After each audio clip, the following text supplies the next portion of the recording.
Boa tarde, gente.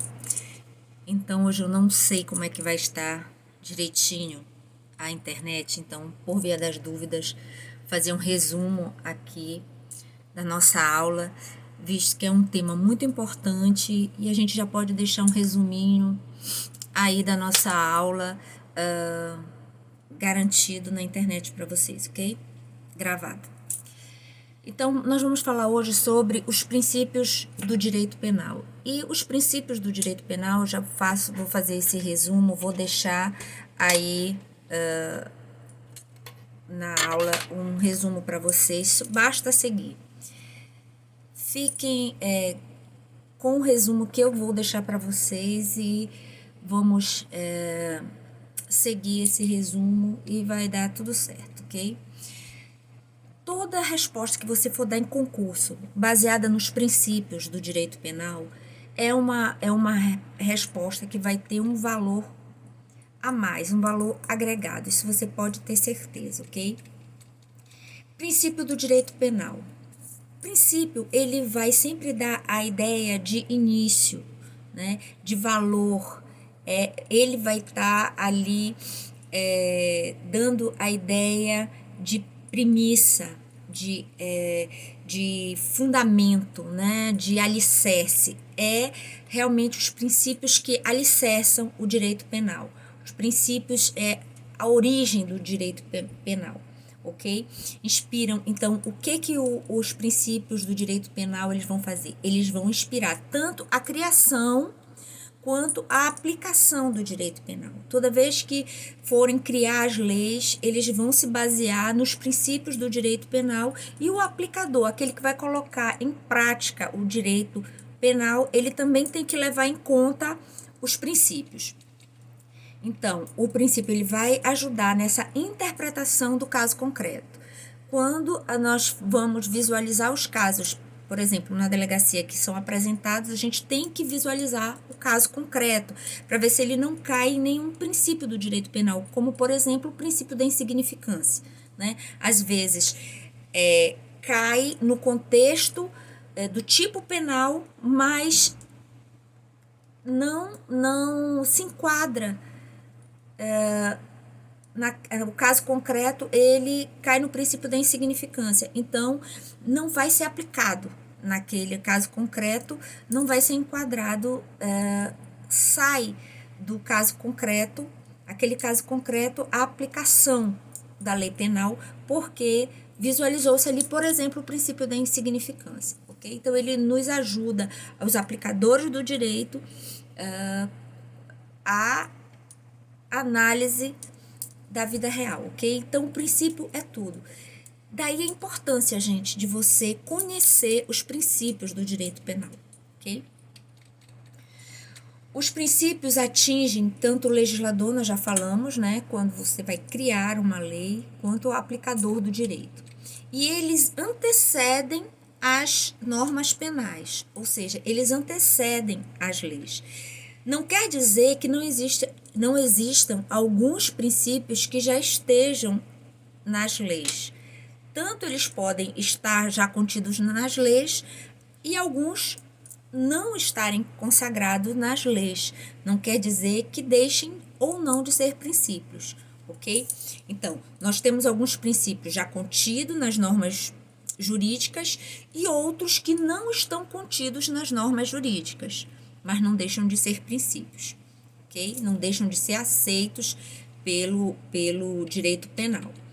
Por exemplo, o princípio da reserva penal, que é um dos principais princípios, a base, tanto que está no artigo 1º do Código Penal, está lá descrito na legislação.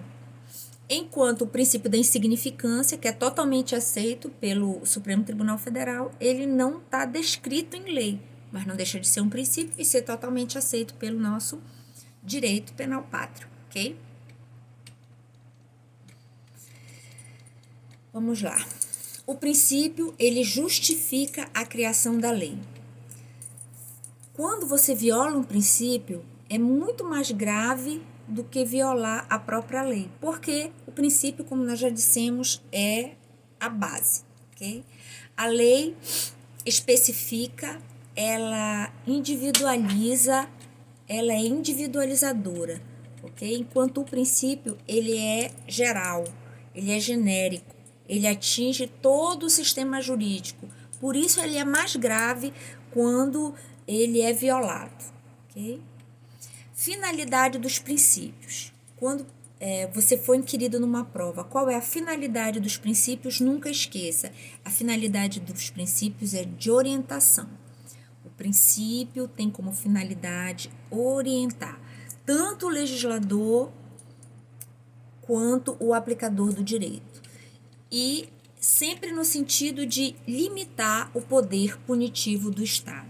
Não vamos esquecer, gente, há um tempo atrás vivia-se em monarquias, né, absolutistas, aonde se dissesse, você está de preto, por estar de preto, você está cometendo um crime, e esse crime é de 30 anos. E acabou-se.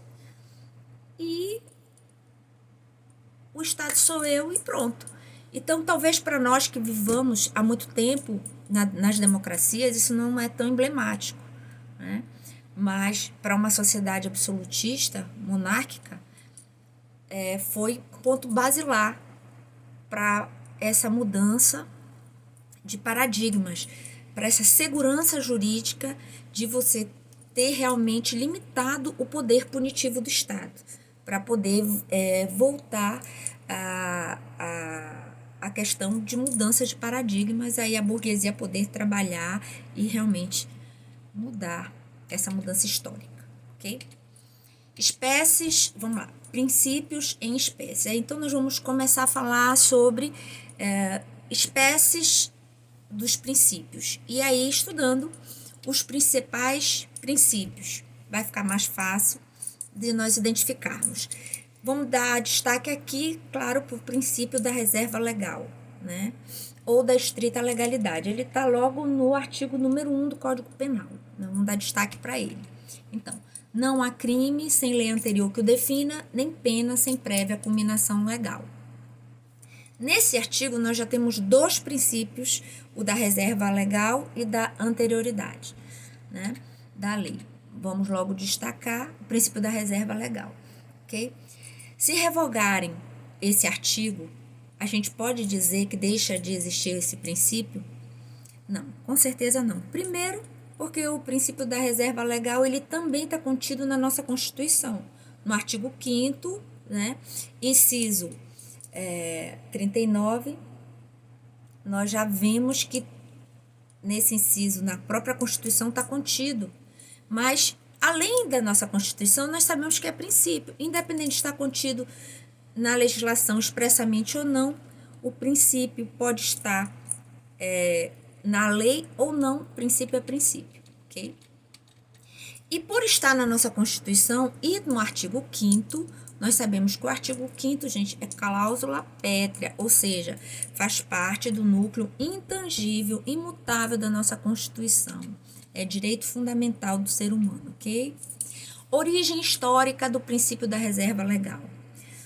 Quando se fala em direito, a gente já tem aquele mantra, né? Nulo crime, nulla pena sine lege, né? Esse é um brocardo latino. A gente tem a tendência a imaginar que esse princípio, ele é de origem romana, né? Mas não é de origem romana, né, gente? Esse brocardo, não há crime sem lei que o defina, nem pena sem combinação legal.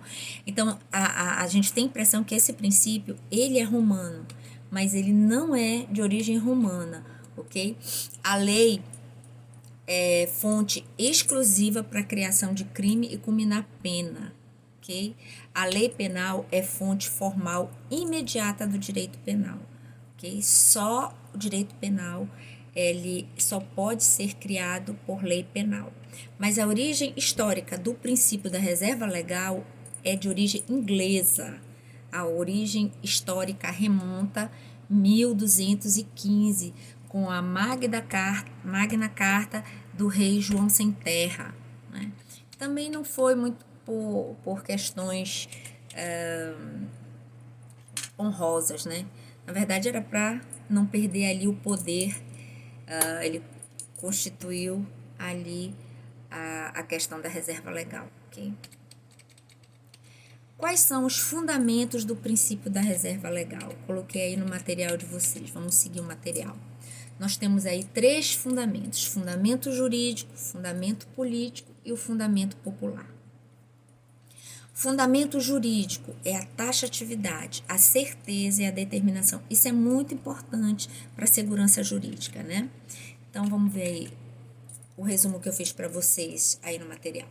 A lei deve descrever com precisão o conteúdo mínimo da conduta criminosa, para que se saiba, gente, que se você não tiver cometido aquele conteúdo, aquela conduta, tudo mais você pode fazer sem receio de estar cometendo um crime, ok? Por que conteúdo mínimo, gente? Conteúdo mínimo que é para não excluir os crimes culposos e os crimes definidos em lei penal em branco ou crimes culposos. Por quê, gente? Quando você diz assim, olha, matar alguém,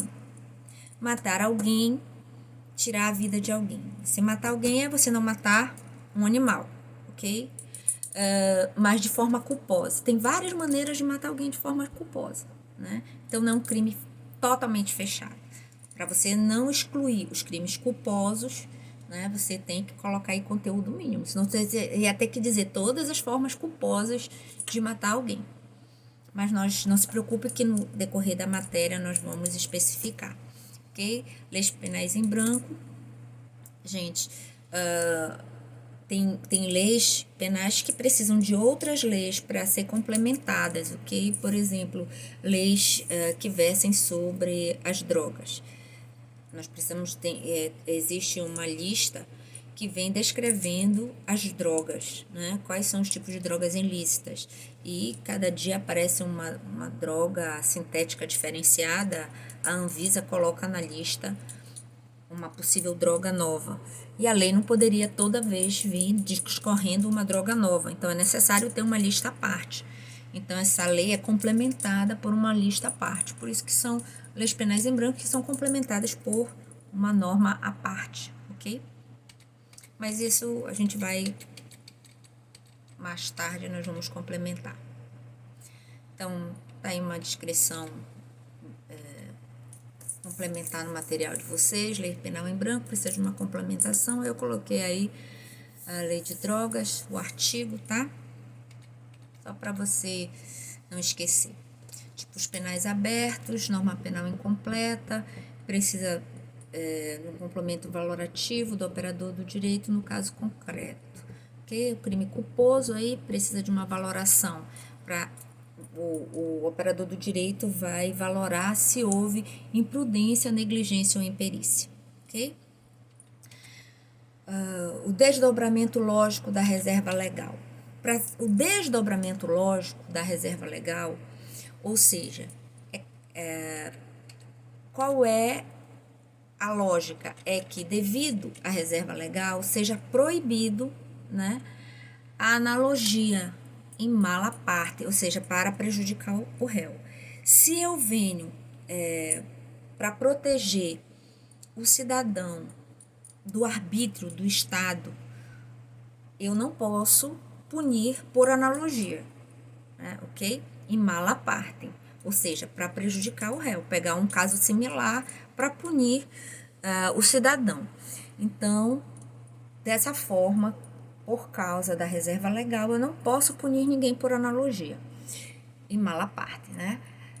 O que é analogia? Eu coloquei aqui para vocês aqui. É a técnica de preencher lacunas do direito com casos semelhantes, ou seja, o direito não prescreve, não fecha ali aquele caso como crime, aí vai preencher a lacuna, aquele espaço que não é descrito como crime com alguma coisa semelhante.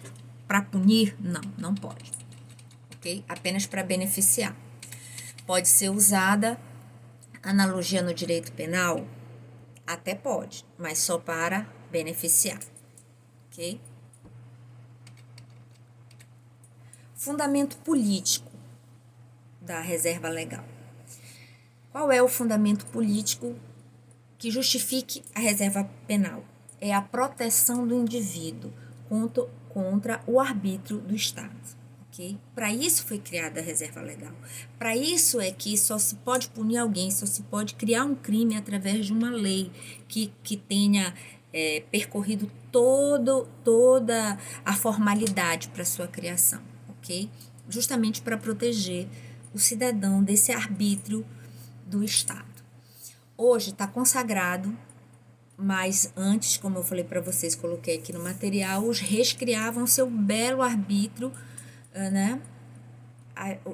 Os crimes, né? O poder era o rei e não a lei. Agora não. O cidadão, ele só teme a lei. Por quê, gente? Porque é a lei que vai dizer o que é eleito como conduta que aquela sociedade repulsa, né? Aquelas piores condutas, porque só vai para o direito penal, ou só deveria ir para o direito penal, as piores condutas. Lembra que o direito penal é fragmentário? Não é as condutas ruins ou reprováveis que devem ir para o direito penal. Essas podem ir para os vários ramos do direito. São as piores das piores, porque o direito penal é a última ratio. É as piores das piores por causa da agressividade do direito penal. Ele é o direito que vai atuar de forma mais agressiva contra os piores, vai atingir os maiores valores da sociedade, como muitas vezes algumas sociedades, até a vida, né? Tem a pena capital, mas na nossa, a liberdade, né? Então, o direito penal serve para proteger o ser humano. Todas as outras condutas são lícitas, exceto as que já estão previstas como crime ou contravenção. Ou seja, tudo é lícito, menos aquelas que a própria sociedade elegeu como ilícita, como crime ou contravenção. É um direito fundamental de primeira geração ou de primeira dimensão. São os que protegem os indivíduos contra o arbítrio do Estado, né, que é o de primeira geração.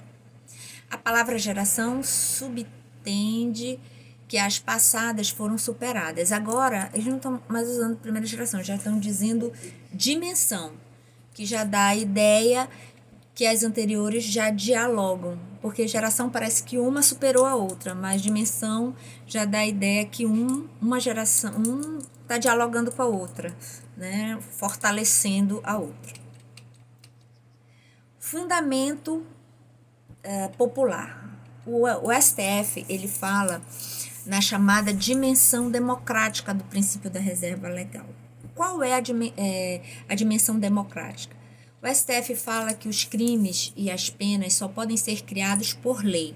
E a lei, em tese, né, uma vez que são criadas pelos legisladores, e os legisladores são eleitos democraticamente pelo povo, na figura dos deputados e dos senadores, o povo, através dos representantes, estão criando crimes e penas, né? Escolhendo as diretrizes e os rumos que o direito penal deve tomar.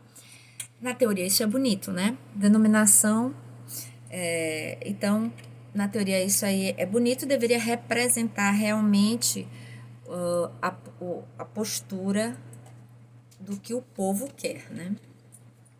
Denominação do princípio da reserva legal. Princípio da reserva legal, princípio da estrita legalidade, é igual ao princípio da legalidade. Existe uma discussão se o princípio da reserva legal, princípio da estrita legalidade, é a mesma coisa que princípio da legalidade. Alguns autores acham que sim, outros autores acham que não. Princípio da reserva legal ou da estrita legalidade, alguns autores, ele está descrito, princípio da reserva legal, no artigo 5º, inciso 39 da Constituição, né? Diz lá, não há crime sem lei anterior que o defina, nem pena sem prévia combinação legal. É o princípio da legalidade. Outros autores dizem que são sinônimos, mas particularmente eu acho que tem diferença, porque esse princípio da legalidade está no artigo 5º, inciso 2, né? Diz que ninguém será obrigado a fazer ou deixar de fazer coisa alguma, senão em virtude de lei. E aí essa lei é qualquer tipo de lei, né? Que vai da lei propriamente dita até mesmo um decreto, né? Se a Constituição Federal ela usa os princípios em dois lugares diferentes, particularmente já se observa que não são a mesma coisa, senão ficaria um conceito só, né? Por isso que eu penso que há uma diferençazinha entre uma e outra. O princípio da legalidade se contenta com qualquer espécie normativa. Por exemplo, a multa por atraso de pagamento ela não necessariamente precisa de uma lei formal, pode ser por um decreto, né? Já lei em sentido amplo significa qualquer espécie normativa, né? A espécie normativa pode ser qualquer uma do artigo 59, emendas, leis complementares, leis ordinárias, leis delegadas, medida provisória, decretos, resoluções, né?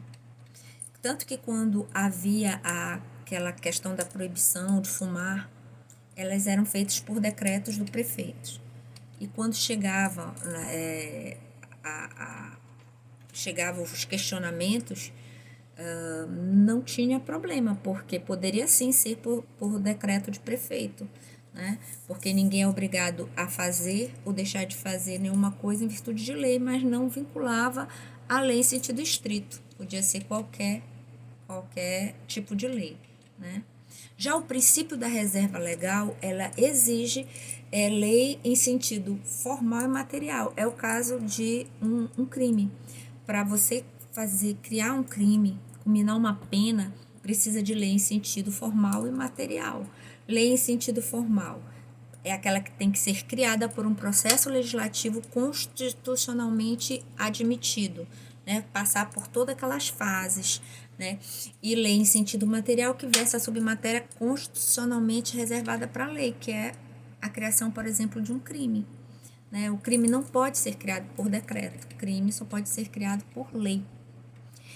Outra coisa que costuma cair, geralmente em concurso, medida provisória pode ser utilizada no direito penal. Há duas posições. E é bom você sempre falar duas posições nos concursos, por quê? Porque você não sabe qual é o parecer da banca, né? A posição clássica do Supremo Tribunal Federal é que sim, a medida provisória pode ser utilizada no direito penal.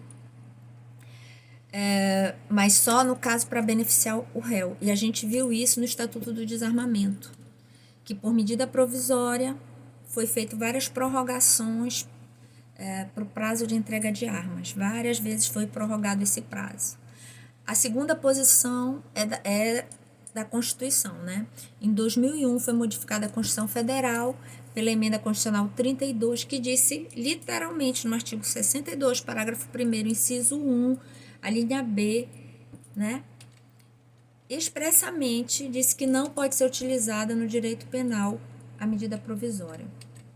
A Constituição é literal, né? Outra coisa que eu queria colocar para vocês, eu coloquei também no material de vocês, mandados, aproveitando um parêntese aqui, caso vocês visualizem alguma prova, só para vocês saberem do que se trata, ok?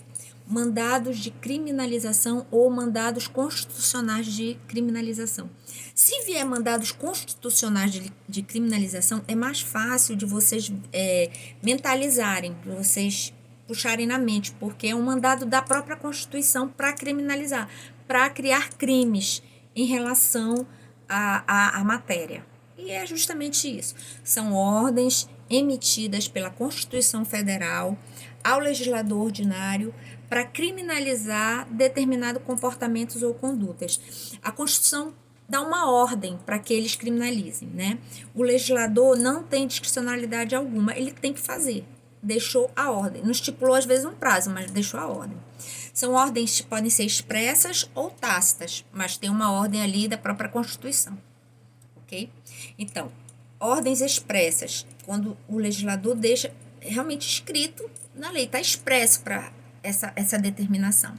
Nós podemos visualizar isso bem expresso no artigo 225, parágrafo 3º da Constituição Federal, que manda o legislador criar os crimes ambientais, tanto para pessoas físicas quanto jurídicas, né? Isso criou até um rebuliço, eu deixei no material de vocês, expresso o artigo 225, falando sobre todos têm direito ao meio ambiente equilibrado, né? O parágrafo 1º, para assegurar a efetividade desse direito, incumbe ao poder público.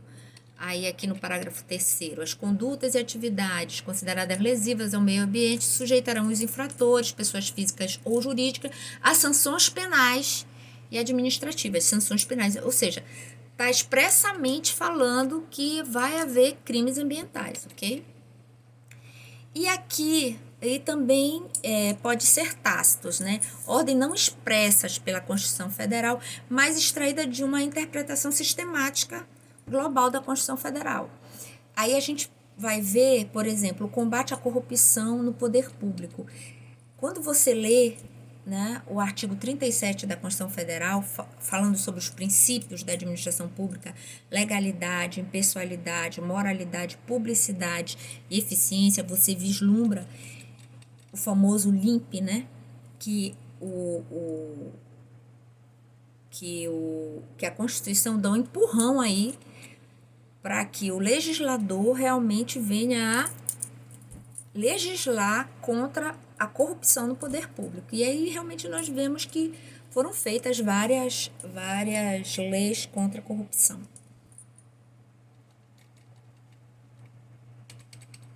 Acho que dá. Ok? Então, depois nós vamos fazer mais um sobre o princípio da anterioridade.